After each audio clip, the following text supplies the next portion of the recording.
بھی عابد بول دیتے ہیں، جبکہ عبادت کا تعلق نماز اور روزے سے ہی نہیں ہے، بلکہ عبادت ایک وسیع مفہوم ہے سمجھنے اور سمجھانے کے لیے۔ جو نماز پڑھتے حافظ صاحب ہو گئے، جو روزہ رکھتے حافظ صاحب ہو گئے، ہے نا۔ میں اس کو تھوڑا سا آسان کروں، کہیں ایسا نہ ہو کہ ویڈیو میں کٹ لگ جائے۔ تو یاد رکھیے گا کہ عبادت صرف نماز ہی کو نہیں کہتے، عبادت صرف روزے ہی کو نہیں کہتے، عبادت صرف نماز اور روزے، حج اور خمس زکوٰۃ ہی کو نہیں کہتے۔ پھر عبادت کسے کہتے ہیں؟ عبادت ایک وسیع مفہوم ہے سمجھنے اور سمجھانے کے لیے۔ میں سمجھاؤں آپ کو، پھر عبادت کسے کہتے ہیں؟ عبادت اسے کہتے ہیں کہ ہر وہ کام جس سے اللہ خوش ہو جائے اسے عبادت کہتے ہیں۔ بات ہر وہ کام کہ جس سے اللہ خوش ہو جائے اسے عبادت کہتے ہیں۔ ہر وہ کام جس سے اللہ ناراض ہو جائے اسے معصیت، نافرمانی اور گناہ کہتے ہیں۔ تو آپ کے قریب آ کے جملہ کہہ دوں، اگر نماز پڑھنے سے اللہ خوش ہو جائے تو نماز پڑھنا عبادت، اگر نماز پڑھنے سے اللہ ناراض ہو جائے نماز پڑھنا گناہ، اگر روزہ رکھنے سے اللہ خوش ہو جائے روزہ رکھنا ثواب، اگر روزہ رکھنے سے اللہ ناراض ہو جائے روزہ رکھنا گناہ ہے۔ آپ مجھے بڑی حیرتی نگاہوں سے دیکھ رہے ہیں کہ آخر مولانا کہنا کیا چاہ رہے ہیں؟ کہیں نماز پڑھنے سے بھی اللہ ناراض ہوتا ہے، کہیں روزہ رکھنے سے بھی اللہ ناراض ہوتا ہے۔ ہاں ہوتا ہے، کیوں نہیں ہوتا؟ صبح کی نماز 2 رکعت ہے، کوئی 4 پڑھا دے، نہیں آپ نے توجہ، کوئی صبح کی نماز 2 رکعت ہے اور کوئی 4 پڑھا دے اور پڑھانے کے بعد پیچھے والوں سے پوچھے کم ہے تو اور بڑھا دو۔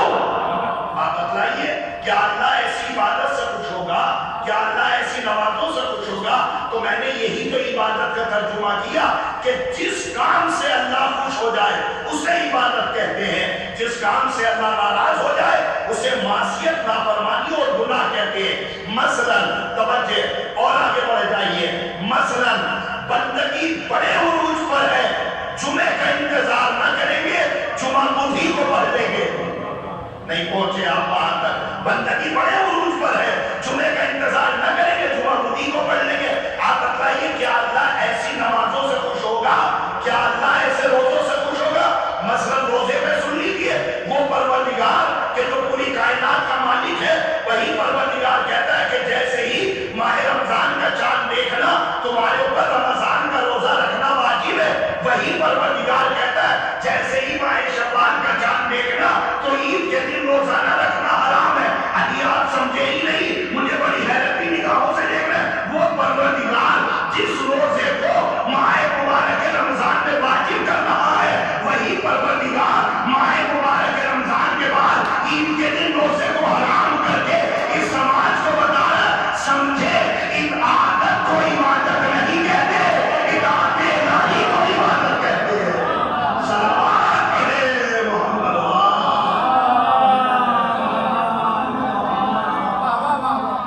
تو میں یہ عرض کر رہا تھا آپ کے سامنے کہ کربلا کا مقصد ہے کہ امر بالمعروف زندہ ہو، نہی عن المنکر کو زندگی مل سکے۔ ایک عابد تھا، عبادت کرتا تھا، بڑا عابد تھا۔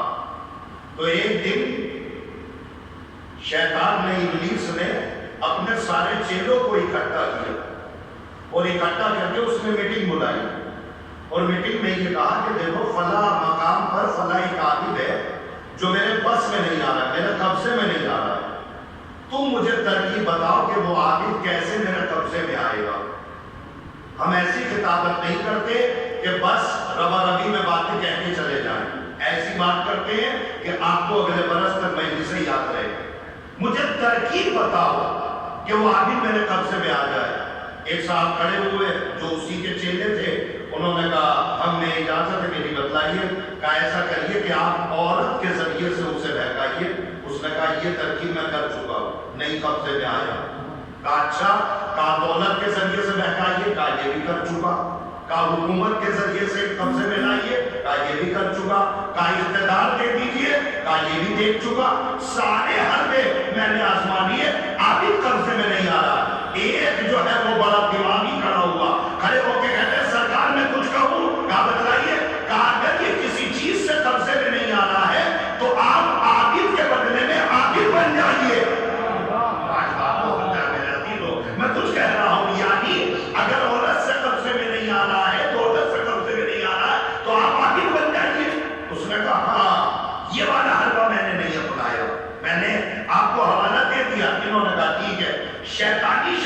تیار کر کے یہ اس عبادت خانے میں پہنچ گئے جہاں وہ عابد نمازیں پڑھ رہا تھا، روزے رکھ رہا تھا، سب کچھ کر رہا تھا. اب یہ برابر میں کھڑے ہو گئے نماز پڑھنے کے لیے.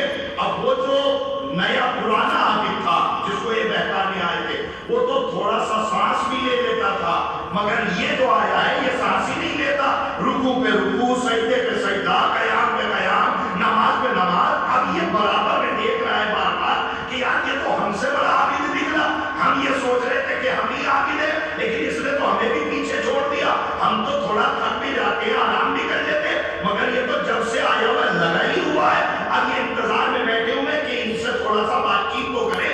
اتنا بڑا اللہ والا ہے، اتنا بڑا عابد ہے، اس سے بات چیت تو کرے، مگر یہ بات کرنے کا بھی موقع نہ دے. ادھر نماز ختم، پھر کھڑے ہو جائے. نماز ختم بہت دیر کے بعد جب یہ بہت زیادہ کوشش میں لگا، عابد نے نماز کو مکمل کیا. یہ فوراً قریب ہے، قریب جا کے کہنے لگے بھی آپ کی عبادتوں نے مجھے مجبور کر دیا آپ سے سوال پوچھنے کے لیے کہ آپ کی عبادتوں میں اتنا ذوق آیا کہاں سے کہ تھکاوٹ آپ کو نہیں ہو رہی ہے، آپ تھک نہیں رہی، عبادتوں میں عبادتیں کر رہے ہیں. آخر آپ نے کرا کیا ہے؟ تو وہ عابد کہتا ہے کہ اصل میں میرے سے گناہ ہو گیا تھا، جس گناہ کی وجہ سے توجہ توجہ توجہ جس گناہ کی وجہ سے مجھے عبادت خدا کرنے میں مزہ آ رہا ہے. اگر تم بھی وہ گناہ کر لو تو تمہیں بھی ایسے عبادت میں مزہ آئے گا. کہا اچھا، کہا ہاں میں بالکل صحیح بتا رہا ہوں. جب تمہارے پاس گناہ ہی نہیں رہیں گے تو عبادتوں میں مزہ کہاں سے آئے گا؟ اس نے کہا وہ کون سا گناہ ہے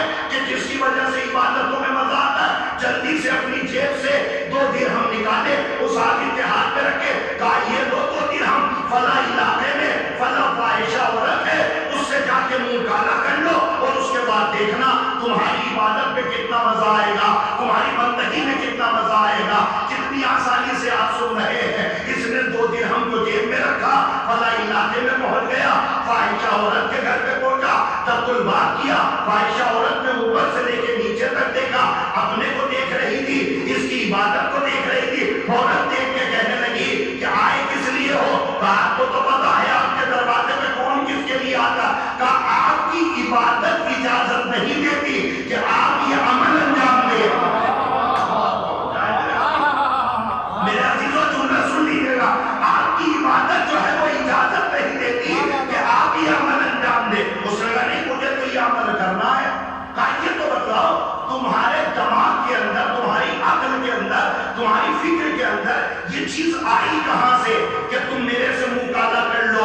اس نے کہا کہ اصل میں ابھی مسجد میں تھا، برابر میں عابد بیٹھا ہوا عبادت کر رہا تھا، اس نے پورا واقعہ سنایا. تو میں یہ گناہ اس لیے کرنے کے لیے آیا ہوں تاکہ عبادت میں لطف آ سکے. فاحشہ عورت نے ایک جملہ کہا، اس جملے کو سنانا ہے. فاحشہ عورت کہتی ہے پڑھے لکھے لوگوں کے ہاتھ اٹھ گئے تو میں سمجھوں گا کہ میری محنت سوالت ہو گئی. فاحشہ عورت کہتی ہے میری 2 باتوں کا جواب دے دو، اگر تم نے 2 باتوں کا جواب دیا تو میں اس کام کے لیے تیار ہو جاؤں گی. کہا بتلائیے. کہا اس نے بھیجا ہے نا تمہیں یہاں کہ پہلے گناہ کر کے آؤ تب عبادت میں مزہ آئے گا.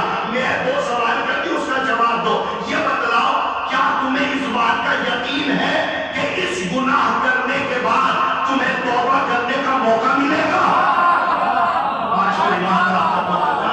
کیا تمہیں اس بات کا یقین ہے کہ گناہ کرنے کے بعد اس سے توبہ کرنے کا موقع ملے گا؟ نہیں یہ تو مجھے یقین نہیں ہے کہ گناہ کرنے کے بعد ہو سکتا ہے گناہ کرتے کرتے میں میرا دم نکل جائے. کہا میرا دوسرا سوال یہ ہے کہ یہ بتاؤ اگر تمہیں اللہ نے موقع دے بھی دیا توبہ کا تو کیا اس بات کی تم ذمہ داری لیتے ہو کہ اس توبہ کو اللہ قبول کرے گا؟ میرے عزیزوں کاش میری بات آپ تک پہنچ جائے. وہ کہتا ہے کہ نہیں نہیں، نہ مجھے جو ہے وہ اس بات کا یقین ہے. وہ کہتی ہے میری آج تک کسی نے نہیں مانی، تو میری مان لے. مسجد میں چلا جا، وہ عابد نہیں تھا، وہ شیطان تھا. کاش بات پہنچ جائے. مسجد میں چلا جا، وہ عابد نہیں تھا، وہ شیطان تھا. اگر تجھے یقین نہیں آتا تو مسجد میں جا کے دیکھ لے، تجھے وہ ملے گا نہیں. اس نے کہا اچھا. جلدی سے آیا، مسجد میں دیکھا وہ شیطان غائب نکل گیا.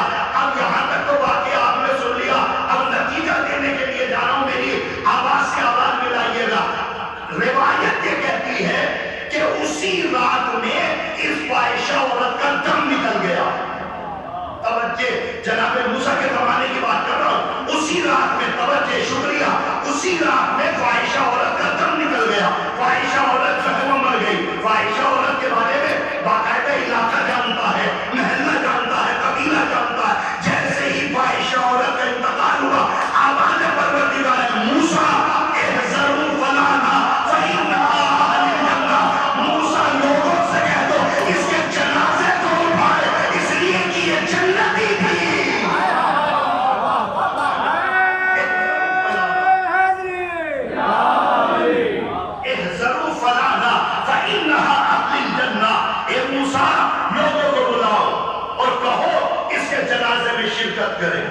اس لیے کہ ہم نے اس کو جنتی بنایا۔ اب بات تو بات ہے جو آپ کے ذہن میں ہے، وہ اس دور کے لوگوں کے بھی تھی۔ پوری قوم اکٹھی ہو کے جناب موسیٰ کے پاس آ گئی، سرکار کی بات سمجھ میں نہیں آ رہی ہے۔ جناب موسیٰ نے کہا کہ یہ بات تو سمجھ میں میری بھی نہیں آ رہی، لیکن اللہ نے مجھ سے بھی کہہ دیا موسیٰ چلو اس عورت کی نماز جنازہ تمہیں پڑھا دی ہے۔ بات تو ہو جائے، موسیٰ چلو اس کی نماز جنازہ تمہیں پڑھا دی ہے۔ تو موسیٰ ایک بات تو بتاؤ، فاحشہ عورت ہے، قبیلے میں بدنام ہے، قبیلے میں اس کا نام گندا ہے، اللہ یہ کہہ رہا ہے کہ اس عورت کی نماز جنازہ میں شرکت کرو اور کہتا ہے کہ یہ جنتی ہے۔ جناب موسیٰ نے پروردگار سے پوچھا، پروردگار یہ کیا مرحلہ ہے؟ قوم یہ کہتی ہے، قبیلہ یہ کہتا ہے کہ یہ فاحشہ عورت ہے، اس کا جنت سے کیا تعلق؟ آواز پروردگار آتی ہے، موسیٰ اس نے میرے ایک عابد کو گناہ کرنے سے بچایا ہے، میں نے اس کی جزا اسے یہ دی ہے کہ جہنم سے نکال کر جنتی بنا دیا ہے۔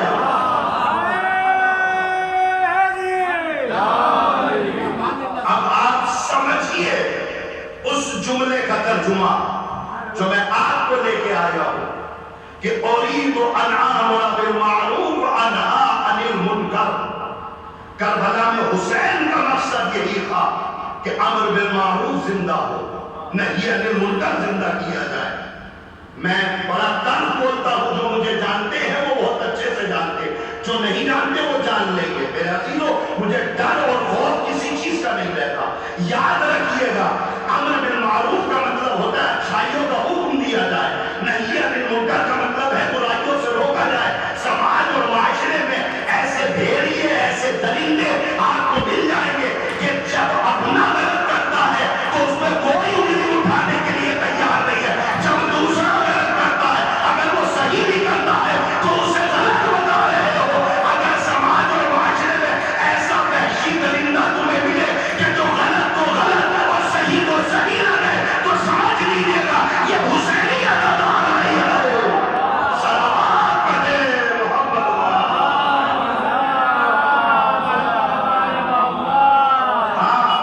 لہذا آپ لوگ اپنے ذہن سے آپ اپنا سلوات پڑھتے پڑھتے تھوڑا تھوڑا آگے آ جائیے، تاکہ جو بعد والے افراد میں نے کل بھی کہا تھا کہ آپ لوگ خود بخود آگے آ جائیں گے، تاکہ مجھے بار بار کہنا نہ پڑے۔ سلوات پڑھے محمد و آل محمد،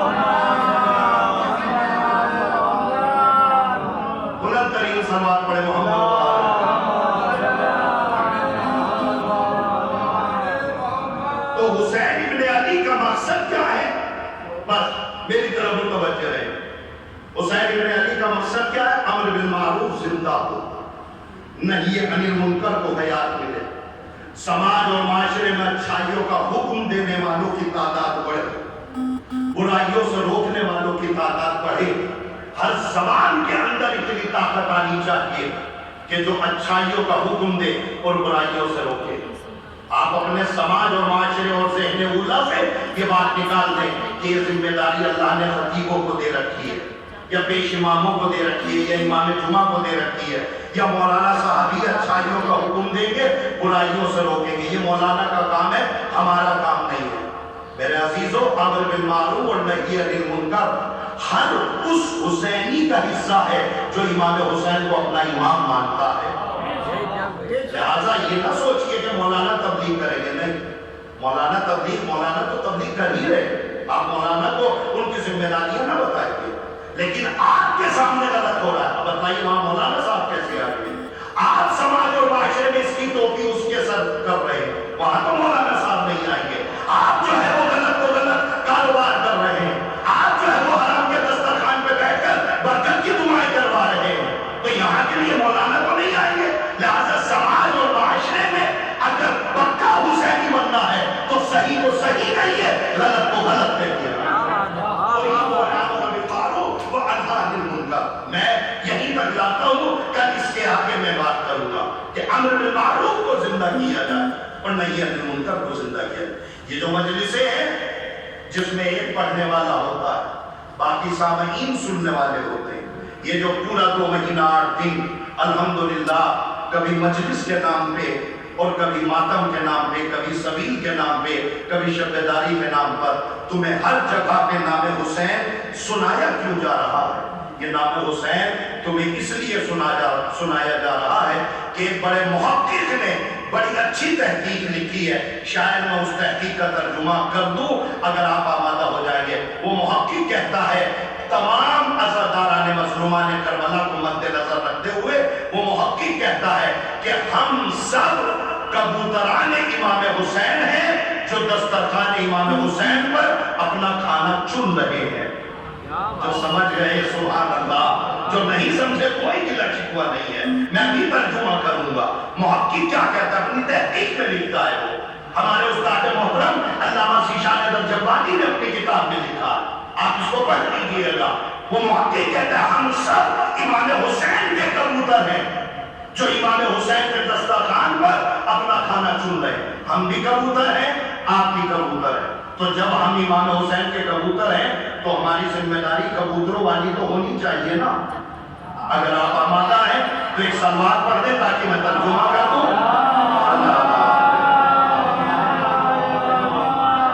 ہم سب امام حسین کے، ہم سب امام حسین کے کبوتر ہیں جو دسترخوان امام حسین پر کھانا چن رہے ہیں۔ یہ جملہ یاد رکھیے گا، اب میں ترجمہ کرتا ہوں۔ کبوتر باز تقریباً ہر علاقے میں ہوتے ہیں، یہاں پہ بھی ہوں گے، لیکن یہ کبوتر باز مجلسوں میں نہیں آتے زیادہ تر، چونکہ انہیں ٹائم بھی نہیں ہوتا۔ یہ جو کبوتر باز ہوتے ہیں، اب مجھے اس پہ نہیں پڑھنا ہے، یہ جو کبوتر باز ہوتے ہیں آپ ان سے صبح ملیے گا اور ان کبوتر بازوں سے پوچھئے گا، یہ بتلاؤ کہ تم اپنے کبوتروں کو اچھا کھانا اور صاف پانی کیوں پلاتے ہو؟ تو یہ سارے کے سارے کبوتر باز یہ کہتے ہیں کہ ہم اپنے کبوتروں کو اچھا کھانا اور صاف پانی اس لیے پلاتے ہیں تاکہ یہ کبوتر اچھا کھانا کھا کر صاف پانی پی کر جب ہماری چھت سے اڑ کے باقاعدہ ہوا میں جائے تو اپنی ٹولی کے سارے کبوتروں سے اپنے مالک کی تعریف کرے۔ بات پہنچ جائے، میں نے جملہ کہا ہے، جو سمجھ گئے سبحان اللہ، جو نہیں سمجھے وہ انتظار کرے کہ میں ان کے قریب آ کے جملہ کہوں۔